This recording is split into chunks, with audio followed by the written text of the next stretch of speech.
G. Reinders, Jan van Mersbergen. Wat doet je? Nou, ik was in Spanje en daar had Jan zijn boek gelezen. En ik zeg, Jan, wat is zo'n boek? En toen zei Jan, ik heb een tekst voor een refrein. En ik die tekst voor de refrein lezen. En ik zat op de fiets. En ik Jan gelijk inspreken, het is nooit te laat. En toen was ze nog gewend, hè.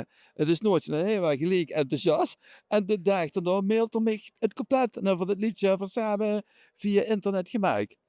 Maar is het nou een Remuns liedje of een Amsterdams liedje?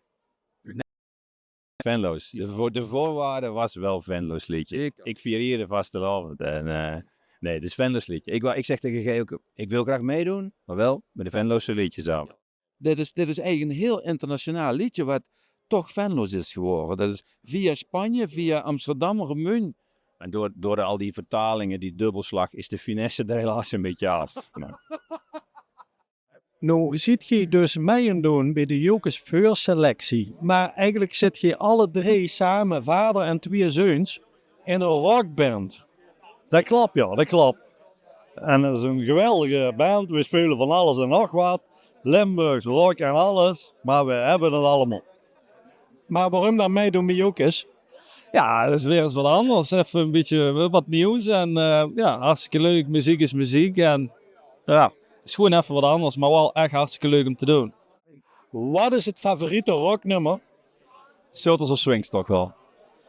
Ja, rock, dan heb ik toch even doen van Peter Maffay. Voor mij Pearl Jam Alive. Daar zit je het niet over eens, dus dat doen we maar vastelavond. Veel succes hier. Dankjewel. Het dames ook liedje, dat heet De Alde Hoor. Dat is een oud, fanloze woord. Wie kom je erbij? Onze tekstschrijver op de dag allemaal. En wie is dat?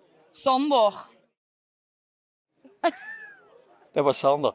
Heel veel succes en hopelijk zien we nog op de grote bühne in de Maaspoort. 100 liedjes in de finale van Jokers. Ja, dat klopt. Met die twee van vandaag erbij 100. En nu wil dat heel weinig zeggen, maar ik vind het wel leuk, 100. En dat heeft nu iemand gedaan, dus ik ben er wel blij mee. Ik vind het gewoon leuk. Ik heb eigenlijk nog maar één vraag. Gij zit over de 200. Dat liep me erg moeilijk, maar 111, dat kan makkelijk. Nou, oud kennen. Dat klopt niet, want 11 keer 11 is 121. Nee, maar als ik de komende 4, 5 jaar een paar in de finale heb, kijk, dan merk ik 11 nummers erbij krijgen. We spreken af. Wim Roefigeet van 11 keer 11, 121. Veel succes! Dankjewel, graag gedaan hè.